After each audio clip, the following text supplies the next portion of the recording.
Hello dear students, welcome to my channel A to Z maths वाला। और आज हम बात करने वाले हैं चैप्टर थ्री आज स्टार्ट हो रहा है, pair of linear equation in two variable के बारे में। हम लोग कौन कौन सा चैप्टर पढ़ चुके हैं? चैप्टर 1 पॉलिनोमियल पढ़ चुके हैं, और चैप्टर 1 रियल नंबर और चैप्टर 2 पॉलिनोमियल पढ़ चुके हैं। अब ये है chapter 3 pair of linear equations in two variables. ठीक है, तो क्या इसमें बेसिकली हम लोग को जानना है कि दो इक्वेशन रहेगा, दो लीनियर इक्वेशन रहेगा, उसको सॉल्व करना रहेगा, उसको ग्राफिकली भी देखना है और उसको सॉल्व भी करना है। ठीक है, तो इसका क्या मतलब है लीनियर का? सबसे पहले इसका मतलब हम समझेंगे कि ये जो हेडिंग है, ये जो चैप्टर का नाम है, इसका क्या मतलब होता है। सबसे पहले इसका मतलब समझेंगे कि लीनियर इक्वेशन होता क्या है। लीनियर इक्वेशन हमारे पिछले लेक्चर्स में जब हम पॉलिनोमियल डिस्कस कर रहे थे तो उसमें हम बात किए थे क्या, लीनियर इक्वेशन के बारे में। तो लीनियर इक्वेशन क्या होता है? लीनियर इक्वेशन जिसमें एक वेरिएबल हो, जिसमें जिसमें वेरिएबल का पावर एक हो। ठीक है, कैसा, किस तरह का हो सकता है? x + 3 = 0। इसको बोल सकते हैं कि ये लीनियर इक्वेशन है जिसमें वेरिएबल का पावर 1 है। अब ये भी हो सकता है y = 4, ये भी एक वेरिएबल है और इसका पावर 1 है, तो ये भी एक लीनियर इक्वेशन है। और लीनियर इक्वेशन ये एक वेरिएबल हुआ, linear equation in one variable हो गया। अब यहाँ पे हमको क्या दिया है? Equation in two variable. तो टू वेरिएबल कैसे होगा? एक वेरिएबल ये हो गया और दूसरा वेरिएबल ये हो गया, दोनों लीनियर है, मीन्स दोनों का पावर 1 है। ठीक है, और दोनों प्लस माइनस हो, ये दोनों एक इक्वेशन में आ रहा है। +3 इस तरह करके अगर लिखा हुआ है तो यहाँ पे एक वेरिएबल, यहाँ पे दो वेरिएबल, इसका पावर 1, इसका पावर 1। ठीक है, अब इसको हम लोग इसी को बोलते हैं हम लोग कि linear equation in two variable. अब यहाँ पे लीनियर इक्वेशन इन, ये क्या है? Linear equation in one variable. ये है linear equation in one variable, यहाँ पे linear equation in two variable. तो उसी के बारे में हम लोग को डिस्कस करना है कि दो वेरिएबल, दो लीनियर इक्वेशन दिया हुआ है, उसको कैसे सॉल्व करते हैं। जैसे पता होगा क्वाड्रेटिक में क्या होता है? x² + 2x + 4 = 0। इस तरह से रहता है कि जो वेरिएबल है उसका हाईएस्ट पावर अगर 2 होगा, यहाँ पे अगर हाईएस्ट पावर इसका 2 होगा वेरिएबल का, तो ये होता है क्वाड्रेटिक होता है, ये इसको बोलते हैं क्वाड्रेटिक। अब उसी तरह से अगर रहता है x³ + 4x² + 3x + 5 = 0, इस तरह से अगर दिया हुआ रहता है जिसका हाईएस्ट पावर 3 होगा, तो ये कौन सा इक्वेशन होता था? ये क्यूबिक इक्वेशन हो गया। अब यहाँ पे एक चीज़ और डिस्कस करना है कि हम लोग पहले पढ़े थे polynomial, linear polynomial, quadratic polynomial, cubic polynomial, लेकिन यहाँ पे आ रहा है इक्वेशन। इक्वेशन क्या होता है? जब भी पॉलिनोमियल को = 0 देते हैं, यहाँ पे जब भी पॉलिनोमियल ये दिया हुआ है, इसको = 0 जब लिखते हैं तो यही हो जाता है हमारा इक्वेशन। ठीक है, =0, कोई भी पॉलिनोमियल को =0 करते हैं तो वो हो जाता है इक्वेशन। तो ये देख लिया हम लोग कि लीनियर इक्वेशन ऐसा होता है। अब हम लोग इसको आगे और कंटिन्यू करते हैं। लीनियर इक्वेशन के कुछ एग्जांपल्स देख लेते हैं, उसके बाद फिर हम लोग आगे कंटिन्यू देखेंगे कि आगे क्या क्या और पढ़ना है। Linear equation in two variable का एग्जांपल यहाँ पे आप लोग लिख लीजिए। एग्जांपल हो सकता है 4x + 3y + 5 = 0। ये एक linear equation in two variable हो गया। और फिर मान लेते हैं 3x + 5y = 6 + 6 = 0। ये हो गया दो लीनियर इक्वेशन, ये दोनों लीनियर इक्वेशन हो गया। ये एक इक्वेशन, ये दो इक्वेशन। यहाँ पे लिख सकते हैं both are linear equation in two variable. ठीक है, अब इसमें आगे है कि क्या क्या पॉसिबिलिटी हो सकता है। ठीक है, दो लाइन अगर दिया हुआ है तो उसमें क्या क्या पॉसिबिलिटी हो सकता है, तो चलिए उसको हम लोग देखते हैं। अब है कि दो lines, there are 3 possibilities if 2 lines are given. Means एक प्लेन में अगर दो लाइन दिया हुआ है तो उसके क्या क्या पॉसिबिलिटीज़ हो सकता है। ठीक है, तो यहाँ पे है both lines intersect each other. दोनों लाइन क्या हो सकता है? दोनों लाइन, मान लेते हैं कि ये दो लाइन दिया हुआ है, एक लाइन ऐसे दिया हुआ है, एक लाइन ऐसे दिया हुआ है, तो ये एक लाइन हो गया क्या? ये दोनों लाइन इंटरसेक्ट कर रहा है, तो इस तरह का एक हो गया। और फिर हो गया both lines are parallel to each other. दोनों लाइन कैसे हो सकते हैं? पैरेलल हो सकते हैं, ये दोनों आपस में कभी भी इंटरसेक्ट नहीं करेंगे। और तीसरा लाइन मान लेते हैं ये कौन सा एक्स वाई प्लेन में दिया हुआ है, ये एक्स प्लेन ये वाई प्लेन में इस तरह से दिया हुआ है। फिर ये भी ये एक्स प्लेन ये वाई प्लेन, इस तरह से एक प्लेन में मीन्स दो लाइन दिया हुआ है, तो ये इंटरसेक्ट कर रहा है दोनों लाइन, ये पैरेलल है। और यहाँ पे उस एक्स वाई प्लेन में कोइंसिडेंट का मतलब होता है क्या कि एक ही लाइन पे दोनों आ जाए, मीन्स एक ही पे दोनों आ गया। ठीक है, तो एक मान लेते हैं L1 L2 जो भी लाइन 1 था लाइन 2 था, दोनों लाइन एक ही लाइन पे आ गया, उसी लाइन पे दोनों आ गया, तो उसको हम लोग बोलते हैं कोइंसिडेंट लाइंस। ठीक है, तो अब इसका कुछ एग्जांपल्स देख लेते हैं और उसमें कंपेयर करके बता देते हैं ए और बी का वैल्यू कैसे निकाला जाता है। ठीक है, तो इसमें है जैसे मान लेते हैं अगर पेयर ऑफ लीनियर इक्वेशन अगर मान लेते हैं इस तरह से दिया हुआ है कि 4x plus 5y plus 4 is equals to 0, ये एक इक्वेशन दिया हुआ है। और फिर दूसरा दिया है 5x plus 3y plus 5 is equals to 0। अब हम लोग जानते हैं कि लीनियर इक्वेशन होता है, लीनियर इक्वेशन उसका क्या होता है ax plus by plus c, इस तरह से होता है ना, जैसे ax plus by plus c is equals to 0। Linear equation in two variable का ये होता है बेसिक, ये जो जनरल फार्मूला होता है ये यही होता है। इसी तरह से इसको रिप्रेजेंट किया जाता है कि ये दो वेरिएबल है, दोनों का पावर 1 है और यहाँ पे a b और c तीनों कांस्टेंट है। ठीक है, तो इसको कंपेयर कैसे करेंगे, यहाँ पर इसको कंपेयर करेंगे a1x plus b2y plus a1x plus b1y plus c1 is equals to 0, और यहाँ पे कंपेयर करेंगे a2x plus b2y plus c2 is equals to 0। तो हम यहाँ से इस दोनों से हम क्या देख सकते हैं, a1 इज इक्वल्स टू 4, यहाँ से b1 इज इक्वल्स टू 5, यहाँ से कंपेयर कर रहे हैं हम x के कोएफिशिएंट को कंपेयर कर रहे हैं, तो c1 यहाँ से आ जाएगा क्या 4। उसी तरह से यहाँ से जब कंपेयर करेंगे तो a2 is equals to 5, b2 is equals to 3, c2 is equals to यहाँ पे 5। तो अब ये एक एग्जांपल, ये इसको एग्जांपल ही मान सकते हैं। अब इसको हम लोग आगे देखते हैं क्या है। अभी देखे थे कि दो लाइंस था, ठीक है, टू लाइन का जब प्लेन में दिया हुआ है, जो टू लाइन जो प्लेन में दिया हुआ है, तो उसके कितने तरीके से उसको या तो इंटरसेक्टिंग हो सकता है या पैरेलल हो सकता है या दोनों एक ही लाइन पे हो सकता है या कोइंसिडेंस जिसको बोल रहे थे। तो उसी तरह से यहाँ पर हम लोग उस हिसाब से इसको कैटेगराइज किया गया है, इस तरह से उसको रिप्रेजेंट करते हैं। ये दो लाइन दिया हुआ है ax1 plus by1 plus c1, इसको linear equation in two variable कहते हैं, जिसका एक ये दिया हुआ है और दूसरा ये दिया हुआ है। ठीक है, एक ये लीनियर इक्वेशन एक ये लीनियर इक्वेशन, दोनों लीनियर इक्वेशन दिया हुआ है। अब दो लाइन इसको बोलते हैं, दो लाइन ये दिया हुआ है एक प्लेन में। अब यहाँ पे जब हम इस तरह से लिखते हैं इसको a1 by a2 not equal to b1 by b2, ठीक है, तो ऐसा जब भी रहेगा मीन्स यहाँ पे हो गया 5x, मान लेते हैं यहाँ पे 5x plus 3y plus 4 is equal to 0, यहाँ पे ये हो गया। अब दूसरा हो गया यहाँ पे 3x plus 4y plus 5 is equal to 0। अब यहाँ पे जब हम कंपेयर करते हैं इससे, तो a1 a2 b1 b2 compare करते हैं, ठीक है, इसे दोनों से कंपेयर करेंगे और कंपेयर करके जब a1 by a2 b1 by b2, ठीक है, a1 by a2 b1 by b2 दोनों जब इक्वल नहीं होगा तो ये क्या होता है, इसमें दो चीज़ें हैं, बस उसको याद रखना है कि ये क्या होगा, ये इंटरसेक्टिंग होगा, बस इसको याद रखना है। अभी हम एग्जाम्पल से देखेंगे कि ये दो लाइन्स है वो क्या होंगे, इंटरसेक्टिंग हो गया। इंटरसेक्टिंग होगा किस तरह से, ऐसे एक लाइन ऐसे जा रहा होगा, एक लाइन ऐसे जा रहा होगा, ये दोनों लाइन आपस में इंटरसेक्ट करेगा। ठीक है, कोई प्लेन में है, ये कोई प्लेन में दिया हुआ है जहाँ पे ये दोनों लाइन आपस में इंटरसेक्ट करेंगे। ये सीधा नहीं रहेगा, ये किसी दूसरे तरीके से, इसको मान लेते हैं इस तरह से दिया हुआ रहेगा, ये दो लाइन है आपस में इंटरसेक्ट करेंगे।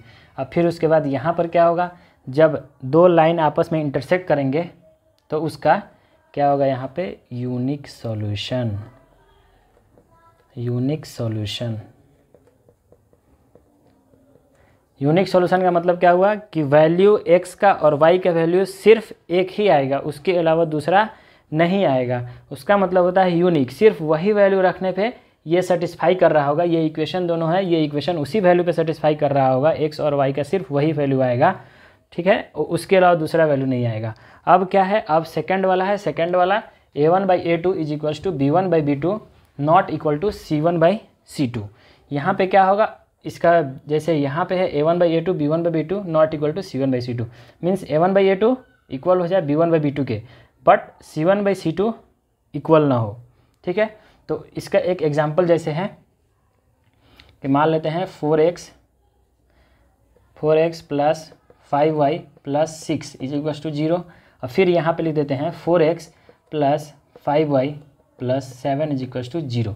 यहाँ पे ये एग्जांपल हो गया कि देख रहे हैं, इसको जब कंपेयर करेंगे तो a1 a2 b1 b2 दोनों सेम आया है, बट यहाँ पे c1 ये हो गया, c2 ये हो गया, दोनों ये सेम नहीं आया। तो इसको हम लोग बोलते हैं कि ये क्या होगा, ये होगा पैरेलल लाइंस, ये हो जाएगा पैरेलल लाइंस, पैरेलल लाइंस ये हो जाएगा। अब इसमें क्या होता है, इसमें कितना सॉल्यूशन होगा, इसमें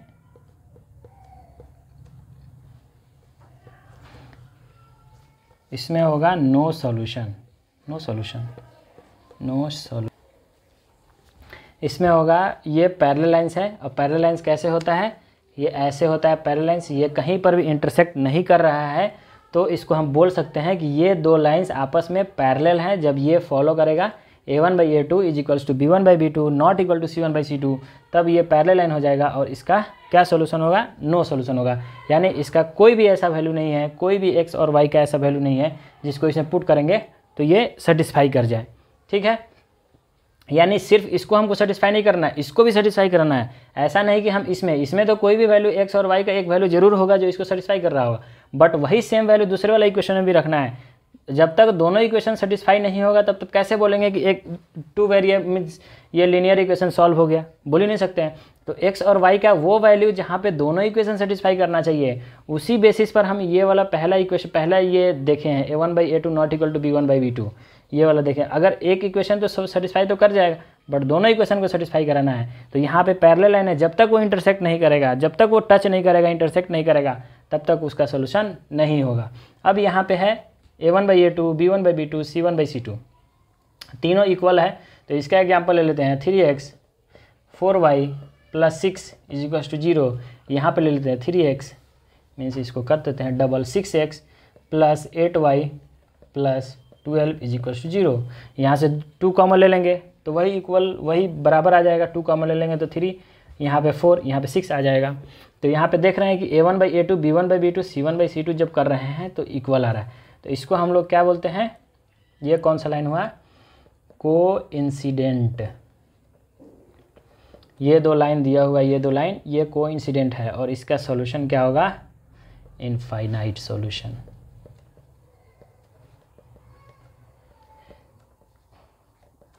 इनफाइनाइट सॉल्यूशन इसमें होगा। जैसे इसको कैसे डिनोट करेंगे, ये एक लाइन हो गया, उसी पे ये दूसरा लाइन हो गया, यानी दोनों लाइन एक ही पे आ जा रहा है, तो उसको हम लोग बोलते हैं कोइंसिडेंट लाइंस, और उसका इक्वेशन, उसका सॉल्यूशन क्या होता है, इनफाइनाइट सॉल्यूशन। इनफाइनाइट सॉल्यूशन का मतलब होता है कि x का बहुत सारे वैल्यू के लिए, यानी इनफाइनाइट वैल्यू के लिए ये इक्वेशन सेटिस्फाई करता है। यानी कोई भी ऐसा वैल्यू होगा, मतलब इनफाइनाइट नंबर ऑफ वैल्यूज होगा जो इसको सेटिस्फाई करेगा, ठीक है। तो इसका सॉल्यूशन हम लोग निकालते नहीं हैं, इसका सॉल्यूशन ऐसे ही बोल देते हैं। जब a1/a2 b1/b2 c1/c2 तीनों इक्वल आ जाता है तो हम लोग बोल देते हैं कि ये लाइन जो है वो कोइंसिडेंट है और इसका सॉल्यूशन होगा वो इनफाइनाइट होगा। और इसमें था कि a1/a2 equal to b1/b2 not equal to c1/c2, तो इस तरह से अगर ये सेटिस्फाई कर रहा है तो इसको हम लोग बोल देते हैं कि ये दो लाइंस पैरेलल है और इसका नो सॉल्यूशन होगा। और इसमें था ये दो लाइंस इंटरसेक्ट कर रहा है तो इसका यूनिक सॉल्यूशन होगा। इसमें एक चीज़ और ऐड कर लीजिएगा लोग, इसमें एक और चीज़, एक और वर्ड दिया हुआ है, कंसिस्टेंसी और इनकंसिस्टेंसी। तो कंसिस्टेंसी का सिंपल सा मतलब है कि कभी भी सॉल्यूशन जिसमें है ना वो कंसिस्टेंट होता है, मीन्स एक सॉल्यूशन हो या इनफाइनाइट सॉल्यूशन हो तो उसको बोलते हैं कंसिस्टेंट। तो हम लोग इसको बोल सकते हैं क्या कि ये कंसिस्टेंट होगा, कंसिस्टेंट। और इसमें हो जाता है कि ये इनकंसिस्टेंट क्योंकि इसमें सॉल्यूशन नहीं है, इसलिए ये इनकंसिस्टेंट हो जाएगा और इसमें फिर हो जाएगा कंसिस्टेंट। ये 3 हो गया कंसिस्टेंट, जिसमें एक सॉल्यूशन हो, इनफाइनाइट सॉल्यूशन हो मतलब नहीं है, सॉल्यूशन होना चाहिए तो उसको कंसिस्टेंट बोलेंगे। जिसमें कि सॉल्यूशन नहीं हो तो वो इनकंसिस्टेंट होता है। और यहाँ पर भी इनफाइनाइट सॉल्यूशन है तो इसको भी बोलते हैं हम लोग कंसिस्टेंट। स्पेलिंग का ऊपर नीचे कंसिस्टेंट TANT होता है, TANT। अब है कि 2 अलजेब्रिक पॉलिनोमियल दिया हुआ है, मीन्स 2 लीनियर इक्वेशन दिया हुआ है, 2 वेरिएबल का 2 लीनियर इक्वेशन दिया हुआ है। तो उसको सॉल्व कैसे करते हैं, उसमें 3 मेथड है, 3 मेथड। तो इसको हम लोग बोलते हैं अलजेब्रिक मेथड। अलजेब्रिक मेथड वो कौन कौन से मेथड हैं? तो सबसे पहला मेथड है सब्स्टिट्यूशन मेथड, सब्स्टिट्यूशन मेथड। दूसरा है elimination method.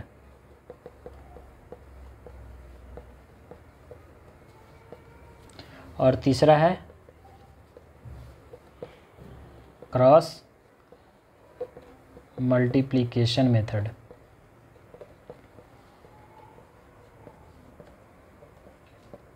Cross multiplication method तो कैसे सॉल्व करते हैं, इसका 3 प्रोसीजर दिया हुआ है।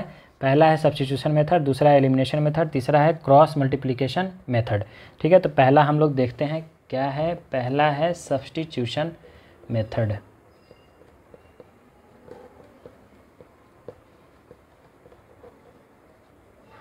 सब्स्टिट्यूशन मेथड मीन्स इसमें 2 इक्वेशन दिया हुआ रहेगा, 2 लीनियर इक्वेशन दिया हुआ रहेगा। एक इक्वेशन का x को निकालेंगे और दूसरे इक्वेशन में पुट कर देंगे, ठीक है, और या y को निकालेंगे दूसरे इक्वेशन में पुट कर देंगे। तो जैसे चलिए हम सॉल्व करते हैं, एग्जांपल से हम लोग इस मेथड को समझेंगे।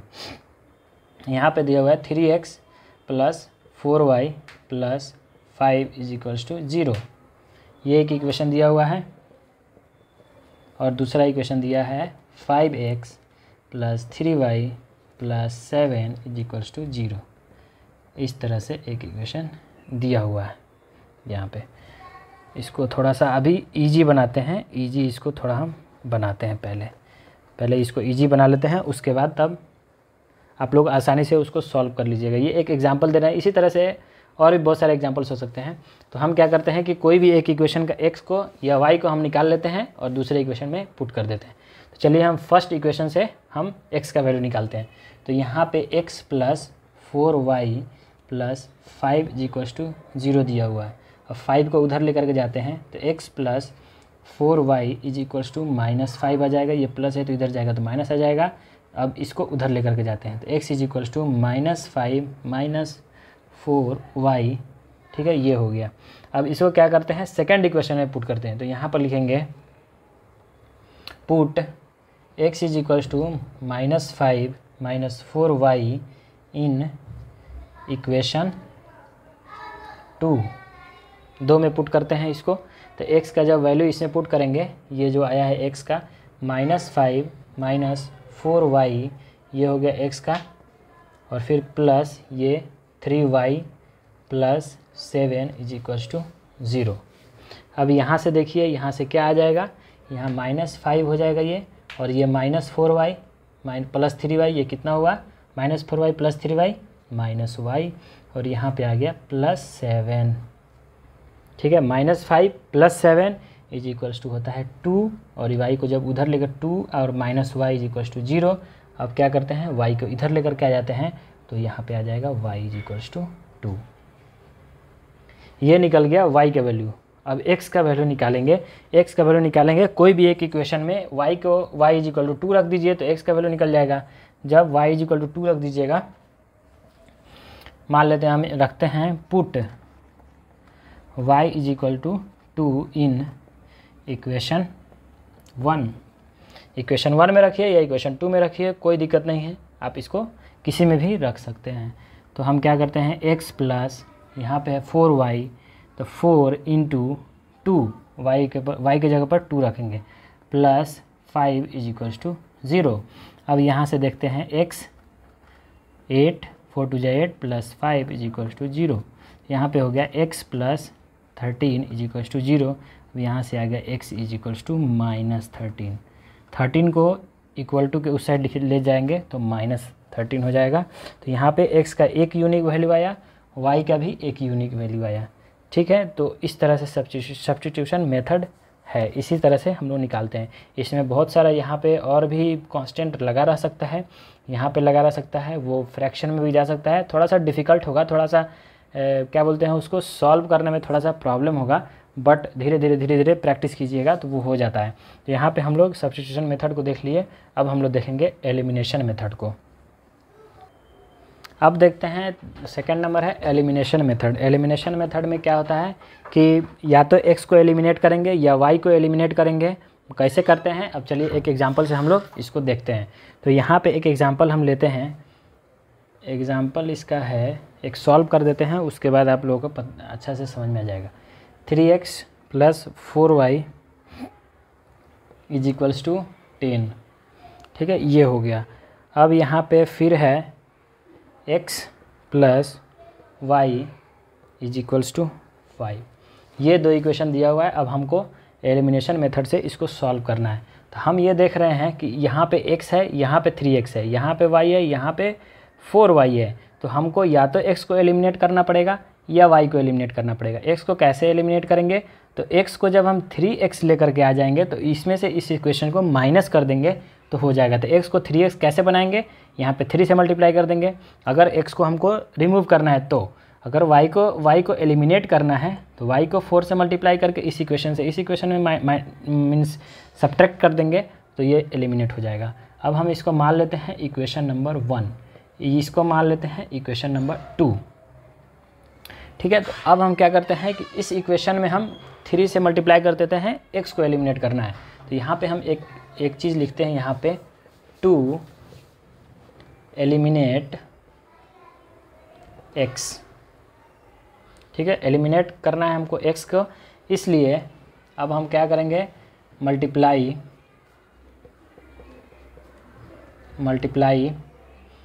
इक्वेशन 2/3। इक्वेशन 2 को हम 3 से मल्टीप्लाई करते हैं। तो यहाँ पे लिखते हैं 3 और यहाँ पे x + y is equals to 3 × 5। याद रखना है कि 3 से इधर ही मल्टीप्लाई करेंगे अगर, तो 3 से इधर ही मल्टीप्लाई होगा, क्योंकि इक्वेशन को बैलेंस रखना है ना, तो इधर ही मल्टीप्लाई करना होगा, इधर ही मल्टीप्लाई करना होगा। या अगर इस कांस्टेंट को इस साइड लेकर के आ जाते हैं तो एक मल्टीप्लाई कीजिएगा 3 से तो भी काम चल जाएगा। लेकिन ये जब कांस्टेंट इस साइड है तो इसको भी 3 से मल्टीप्लाई करना है, इसको भी 3 से मल्टीप्लाई करना है। अब इसको आगे सॉल्व करते हैं, ये क्या हो जाएगा, 3x + 3y is equals to 15। ये हो गया। अब कितना इक्वेशन नंबर, इसको मान लेते हैं हम इक्वेशन नंबर 3।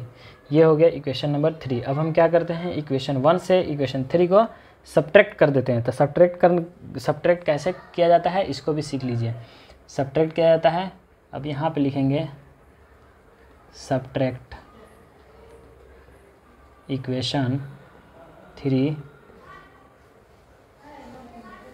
From equation 1।